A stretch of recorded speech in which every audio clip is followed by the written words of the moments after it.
오늘은 포기의 은혜라는 제목으로 하나님 말씀을 증거하겠습니다.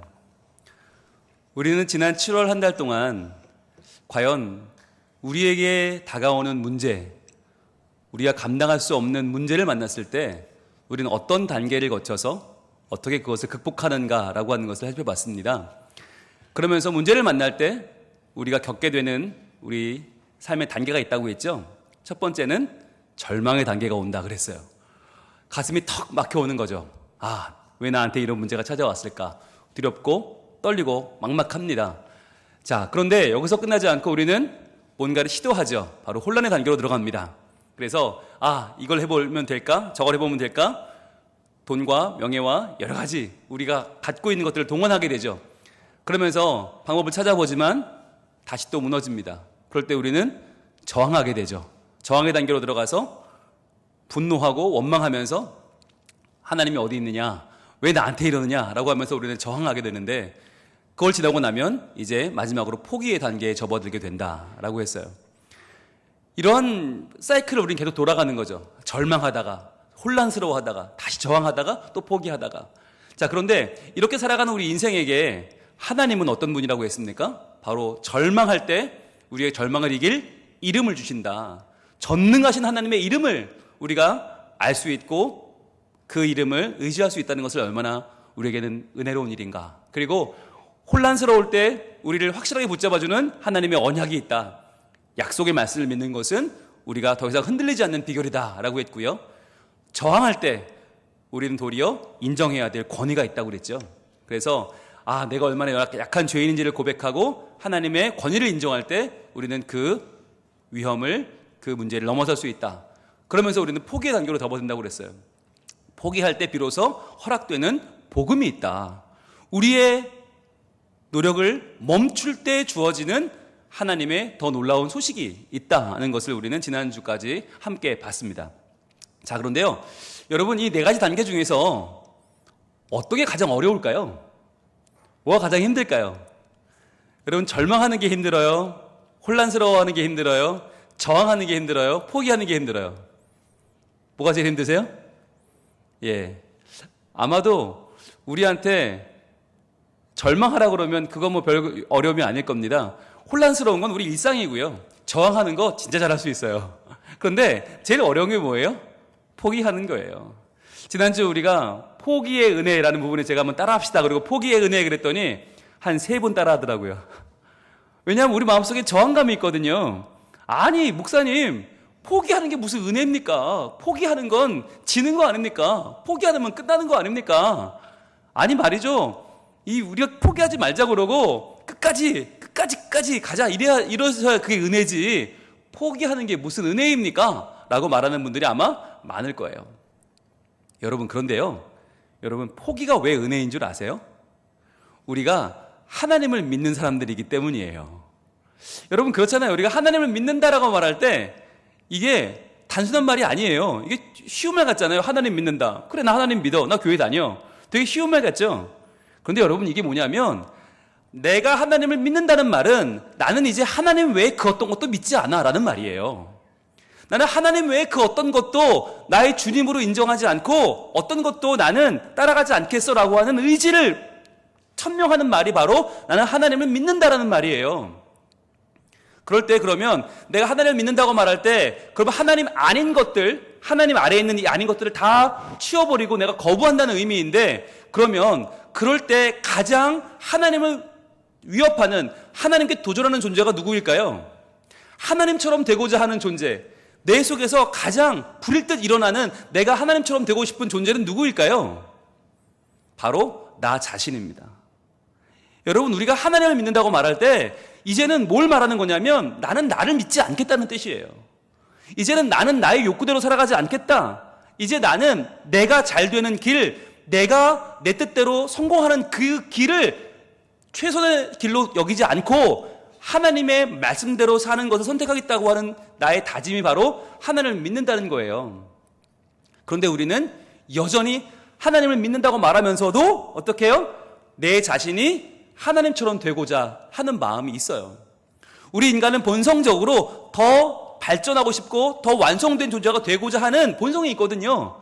그래서 더 높이, 더 빨리, 더 멀리, 더 안정된 자리로 가고 싶어하는 본성이 우리에겐 있어요. 그런데 그 끝이 어디냐? 하나님의 자리까지 우리는 가고 싶어 한다는 거예요. 그래서 내가 하나님을 믿습니다라고 말할 때 내 자신을 하나님의 자리에서 끌어내린다는 의미인데 우리는 이걸 원치 않아요. 왜? 내가 하나님처럼 되고 싶어 하는 이 욕심을 버리지 못하기 때문이에요. 근데 어찌 보면 어떤 분들 그러실 거예요. 목사님, 저는 그런 정말 말도 안 되는 생각을 해본 적이 없습니다. 내가 하나님이 되고자 한다니요? 저는 그런 생각 한 적이 한 번도 없어요. 그런 분이 계실 거예요. 여러분, 한번 자기를 돌아봅시다. 나는 어떤 존재인가? 여러분, 내가 퇴근하려고 차를 몰고 도로에 나오면 우리는 어떤 생각을 합니까? 옆에서 차가 슝 껴들면 아이고 그래요, 오세요. 그래요, 같이 가는 퇴근길 같이 갑시다. 아이고 깜빡이도 안 끼셨네요. 얼마나 바쁘셨을까. 들어오세요. 자, 이렇게 하나요? 아니면 빵빵, 아니 지금 의대 깜빡이도 안 끼고 미친 거 아이가? 그러면서 막 부산 사나이다. 그래서 빵빵빵 막 이러면서 우리는 분노하고 흥분하지 않습니까? 여러분, 이게 뭘 보여주는 거죠? 우리는 기본적으로 무슨 생각을 가지고 있냐면 운전을 해도 이 도로는 내 거야 라는 마음이 있는 거예요. 내가 여기서 내 목적지까지 갈 동안 아무도 내 앞에 껴들면 안 돼. 신호가 어디 바뀌어, 빨간불이 어딜 들어와, 파란불이 빵빵빵빵 들어와 줘야지 라고 하는 게 우리 생각이에요. 그리고 우리가 식당에 가면 가장 좋은 자리, 가장 햇빛도 잘 들고 음식도 더 맛있어 보이는 그 자리는 내 자리여야 되죠. 그리고 우리가 커피를 마시러 가면 어때요? 큰 통유리에 구름이 막 떠있고 그리고 정말 화창한 그 자리, 강가가 보이는 그 잔잔한 그 자리는 내 자리여야 돼요. 근데 거기 사람들이 꽉 차서 앉아있으면 내가 어디로 갑니까? 나 자리가 없어서 탔다 보니까 화장실 옆자리, 그저 쪼르르륵 아이스 아메리카노를 빨다가 나오는, 상상해 보셨어요? 우리 그런 거 원치 않아요. 내가 제일 좋은 자리에 앉아야 되고 제일 멋들어진 자리에서 제일 맛있게 먹고 나오길 기대하고 카페에 가지 않습니까? 그렇잖아요. 나는 우리 집에서 다른 사람들을 굳이 배려하지 않으면서도, 나는 다른 식구들을 굳이 사랑하거나 헌신하지 않으면서도 나는 되게 대우받기를 원해요. 다들 나를 떠받들어 주길 원하고 내 말은 다 들어주길 원하고 내가 하자 그러면 다 따라주길 원해요. 내 말대로 안 되면 되게 속상하죠. 그래서 우린 교회를 와도 나는 다른 사람에게 봉사하기 싫지만 다른 사람은 나를 떠받들어 줘야 되고 나를 아주 인정해 줘야 되고 내 말을 잘 들어줘야 되고 나를 존중해 주길 바래요. 여러분, 이게 어떻게 되먹은 생각이에요? 이게 대체 어디서 나온 생각이에요? 이게 바로 내가 하나님 되려는 생각이에요. 하나님께서 이끌어 가시는 이 세상 가운데 내가 그것을 인정하고 맞춰가고 그 흐름대로 살고 싶은 게 아니라, 순리대로 살고 싶은 게 아니라 내가 혼자 도드라지고 내가 더 인정받고 내가 존중받고 싶은 마음. 그래서 사람들이 다 내가 말하면 들어줘야 되고 내가 주장하면 옳은 거고 내 생각에 다 맞춰줘야 되고, 모든 식구들, 모든 아이들, 모든 부모님들은 다 나를 존경하고 사랑하고 따라줘야 한다는 이 생각 자체가 뭐냐면 내가 하나님 되고자 하는 교만한 마음이고 이것이 바로 죄라는 거예요. 그래서 여러분, 포기의 은혜는 무엇이냐? 내가 하나님 되려고 하는 이 생각, 내가 모든 것을 주장하고 싶고 내가 모든 것을 통제하고 싶고 내가 모든 것을 관리하고자 하는 이 생각 자체를 내려놓는 것이에요. 그런데 불행하게도 교회 안에 이것을 내려놓지 못하는, 포기하지 못하는 사람이 너무 많아요. 그래서 교회가 평안하지 않은 거예요. 여러분 생각해 보세요. 교회 안에 수백 수천의 사람들이 있는데 다 자기의 생각을 주장한다면 교회가 얼마나 복잡해지겠습니까? 얼마나 어지러워지겠습니까? 왜 교회가 평안해질 수 있습니까? 우리 모두가 내 생각을 포기하고 내려놓고 하나님의 뜻을 구할 때 교회는 한 마음이 될 수 있고요, 한 뜻이 될 수 있고요, 하나의 목표를 향해 나아가는 하나의 공동체가 될 수 있는 거 아닙니까? 그래서 우리가 지금 다 다른 옷을 입고 다 다른 환경 속에서 다 다른 삶을 살다가 나왔지만, 그러나 오늘 이 자리에서만큼은 내 자신이 아니라 하나님의 말씀을 귀 기울이고 하나님의 영광을 따르고 하나님의 계획에 내 마음과 뜻을 드리기 때문에 우리는 지금 평안한 예배를 드릴 수 있는 것입니다. 그래서 우리 삶의 가장 중요한 핵심은 뭐냐? 바로 내 생각을 내려놓을 줄 아는 것, 포기할 줄 아는 것입니다. 여러분, 그래서요, 우리가 포기의 은혜를 제대로 발견하면 그 삶은 그렇게 평안할 수가 없어요. 하나님께서 내 삶을 인도해 가시니까요. 그러나 우리의 본성은 계속 도전합니다. 그런 게 어딨어? 그런 게 어딨어? 무조건 내 기도는 응답받아야 되고, 무조건 내 병은 나음을 얻어야 되고, 무조건 내 문제는 고침받아야 되고, 무조건 하나님이 내 소원은 들어줘야 돼. 안 그러면 그런 하나님 뭐하러 믿어? 라고 하는 내가 하나님보다 높아지려는 마음들이 우리 안에는 있어요. 그래서 하나님의 말씀에 귀 기울이기보다는 내가 생각하는 나의 야망과 나의 욕망과 나의 미래의 계획을 자꾸만 하나님께 강요하고 있지는 않은가 하는 거예요. 자꾸만 하나님을 움직여보려고, 하나님을 내 뜻대로 움직여보려고 기도하고, 하나님을 내가 내 뜻대로 한번 이용해보려고 예배하고, 그분을 내 뜻대로 사용해보려고 지금 내가 주인 노릇하고 있지는 않은가 하는 것입니다. 이런 우리들에게 성경 말씀은 너무나 선명하게 오늘 선포하고 계십니다. 오늘 본문 갈라디아서 2장 20절 말씀 우리 함께 같이 읽어보도록 하겠습니다. 시작. 내가 그리스도와 함께 십자가에 못 박혔나니 그런즉 이제는 내가 사는 것이 아니요 오직 내 안에 그리스도께서 사시는 것이라. 이제 내가 육체 가운데 사는 것은 나를 사랑하사 나를 위하여 자기 자신을 버리신 하나님의 아들을 믿는 믿음 안에서 사는 것이라. 아멘. 여러분, 이 갈라디아서 2장 20절 얼마나 좋아하십니까? 얼마나 유명합니까? 그런데 여러분, 이 말씀은요, 은혜로운 말씀이 아닙니다.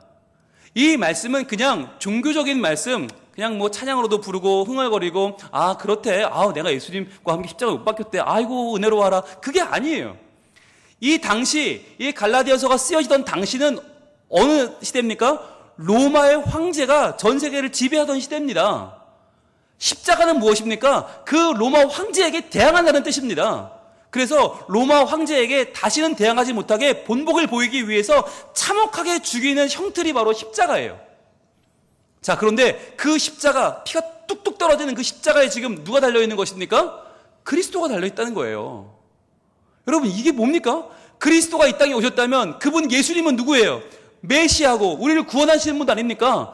그렇다면 예수님께서 이 땅에 오셨으면 거기에 매달려 계시면 안 되죠. 뭐 해야 됩니까? 마음껏 활동하시면서 로마와 싸우고 황제의 목을 비틀어버리고 그 당시에 교만한 자들, 오만한 자들, 뭐 대제사장, 바리새인 다 쓸어버리고 어마어마한 일을 하실 수 있죠. 그런데 예수님은 그런 일을 하신 것이 아니라 어떻게 해요? 십자가에 달리셨어요. 십자가에 못 박히셨어요. 자, 그런데 그 예수님이 십자가에 못 박히셨다는 것을 우리는 바라보면서 뭐라고 고백해요? 내가 그리스도와 함께 십자가에 못 박혔다고 고백합니다. 이게 놀라운 거예요. 아니, 예수님이 지금 십자가에 달리신 것도 놀라운 일인데, 아니 예수님 거기 계시면 어떡해요? 우리 구원하셔야죠. 그런데 예수님이 그 십자가에 계세요? 근데 나도 그 십자가에 함께 달려있다는 거예요. 이게 뭐냐면 바로 예수님께서 십자가 위에서 하신 일을 우리도 한다는 뜻인데, 그럼 십자가 위에서 하신 일이 뭐냐? 바로 예수님은 자기 자신의 의지를 내려놓고 포기하셨어요. 왜요? 하나님을 온전히 믿으신 거예요. 하나님을 온전히 신뢰하신 거예요. 여러분, 십자가에 달리는 게 내 인생의 가장 좋은 방법이라고 믿는 사람이 있겠습니까? 없습니다. 아마 예수님도 하나님, 이 방법밖에 없습니까? 이거보다 더 나은 게 있지 않을까요? 제가 뭐라도 할 수 있는데요, 제가 하는 게 낫지 않습니까? 수많은 마음속에 갈등이 있었을 거예요. 그러나 하나님의 계획을 신뢰하고 그 십자가를 지셨어요. 그러자 그 십자가의 죽으심으로 말미암아 어떻게 해요? 예수님이 부활하셨고 그 부활은 사망의 권세를 이기는 놀라운 하나님의 승리가 되었습니다. 그래서 이제 이 땅에서 죽음을 두려워하는 우리 모든 인생에게 하나님의 복음이 주어졌죠. 죽음이 끝이 아니라는 게 말입니다. 우리에게는 부활이 있고, 우리에게는 새 생명이 있고, 우리에게는 죽음과 절망이 끝이 아니고 거기서 시작되는 하나님의 놀라운 은혜와 은총의 사건이 있다고 하는 것이 우리에게 주어졌잖아요. 그러니까 바로 여기 포기의 순간에 허락되는 복음이 있다고 하는 이 사실이 예수님의 십자가를 통해 우리에게 선포된 것입니다. 그렇다면 이제 우리는 어떻게 살아야겠어요? 내가 그리스도와 함께 십자가에 못 박혔나니, 이제는 나도 내 의지를, 내 야망을, 내 뜻과 계획을 십자가에 못 박는 것입니다. 주님, 저도 예수님과 함께 저 포기의 자리로 나아가겠습니다. 더 이상 내가 세상의 주인 되고 하나님 되는 것이 가장 좋은 방법이라 주장하지 않겠습니다. 내가 십자가에 예수님과 함께 못 박혔나니 그런즉 이제는 내가 사는 것이 아니요, 내 뜻대로 내 계획대로 내가 사는 것이 아니요, 오직 내 안에 그리스도께서 사시는 것이라. 이제 그리스도의 능력으로 삽니다. 그리스도의 사랑으로 삽니다. 그리스도의 가치로 살아갑니다. 내가 새로운 인생이 되는 거예요. 그래서요, 이제부터는 내가 육체 가운데 사는 것처럼 보이지만 그러나 내 삶은 어떤 삶이에요? 나를 사랑하사 나를 위하여 자기 자신을 버리신 하나님의 아들을 믿는 믿음 안에서 사는 것이라. 나를 사랑하셔서 예수님이 하신 게 뭐라고요? 자기를 버렸다고요. 여러분, 이게 포기입니다. 그런데 우리를 사랑해서 하신 그 포기가 우리를 살렸다는 거예요. 이제 우리가 해야 할 일은 무엇입니까? 그 십자가 앞에서 우리가 해야 할 일은 무엇입니까? 우리가 또 한 번 내 자신을 버리는 것입니다. 내 자신의 계획과 야망을 버리고 이제 하나님의 음성에 귀를 기울이는 것입니다. 그것이 우리가 하나님의 자녀로 바르게 살아갈 수 있는 유일한 길이에요. 여러분, 그렇다면 이 십자가의 예수님을 바라보고 나도 십자가에 못 박혔습니다 라고 고백한 그 기억이 여러분 있으십니까? 우리가 언제 그래 봤습니까? 제 기억에는요, 철 들고 나서는 이런 설교 들은 적이 한 번도 없는 것 같아요. 언제 이 설교를 들었나? 십자가의 예수님 나도 못 박혔습니다 이 소리를 언제 들었나 생각해 보니까요, 그 옛날 저 청소년 중학교 다닐 때 여름 수련회 가서 여름 수련회 그 청소년 집회, 그때 여러분 기억나십니까? 한번 떠올려 보세요. 앰프는 치치치 막 노이즈 소리가 나고요, 드럼은 둥땅 둥 두둑 둥땅, 정말 제대로 치지도 못해가지고 막 어설픈 소리가 나는데, 날은 더워 죽겠는데 앞에 서서 목소리가 쉰 전도사님은 회개합시다 소리를 지르고 있고, 옆에 있는 우리 동기들은 바짝 얼어가지고 이거 뭐지 하고 있는데, 그때 선포되는 말씀, 예수의 십자가, 날 위해 죽으신 예수의 십자가, 저 예수님 달리신 저 십자가의 능력이 이 시간 우리에게 회개의 음성으로 다가오고 있어요. 이 시간 우리의 모든 죄를 회개하고 나도 저 십자가에 매달려 이제 나도 모든 음란과 모든 게으름과 모든 나의 죄악을 끊고 예수님의 사람으로 거듭날 수 있기를 소망합니다 라고 선포하시던 그 자리로 한번 떠나보자고요. 여러분, 그 자리에서 우리가 뭐 했었어요? 회개했어요. 그런데 회개했을 때 우리가 그 자리에서 누굴 만났어요? 예수님을 만났어요.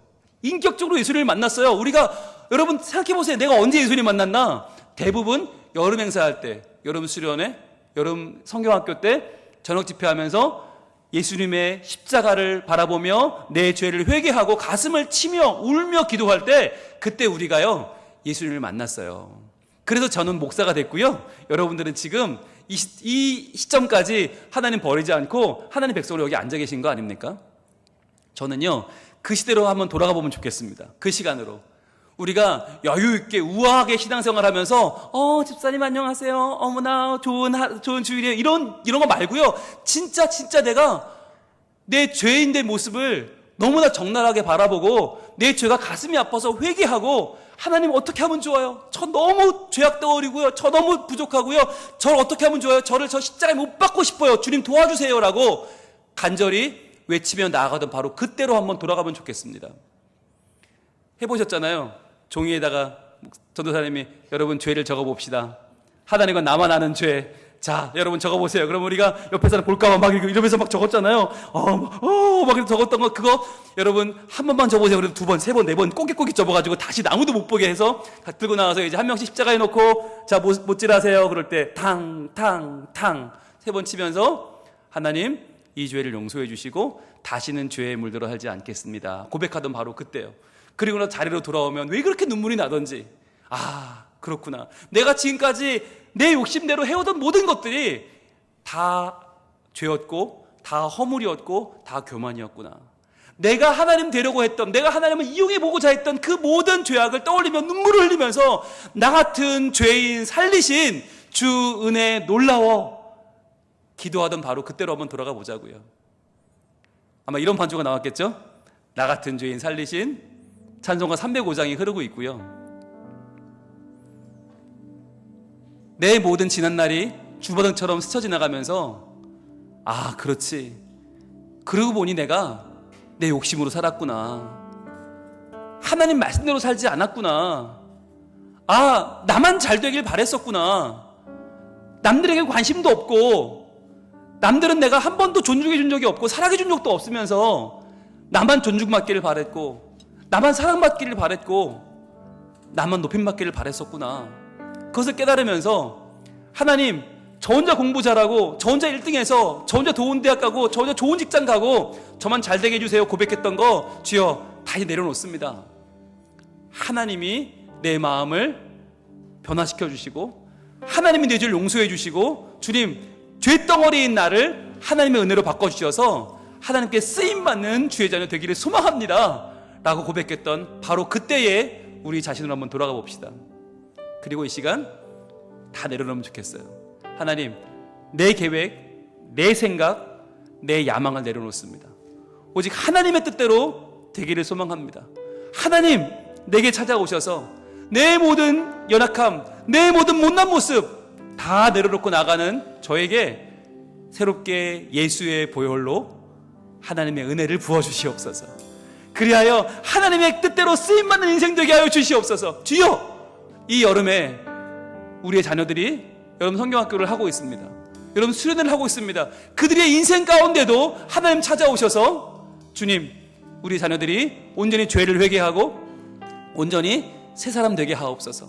하나님 말씀으로 새로운 눈이 열리게 하시고 하나님께 쓰임받는 복된 백성들이 되게 하옵소서. 이 시간에 기도할 때 우리와 우리 자녀들 모두가 이 여름에 정말 하나님의 은혜를 가득 받아 우리의 죄악된 자아를 내려놓고 포기하고 온전히 하나님께 쓰임받는 백성 될 수 있도록 같이 우리 기도하며 나가겠습니다. 기도하겠습니다.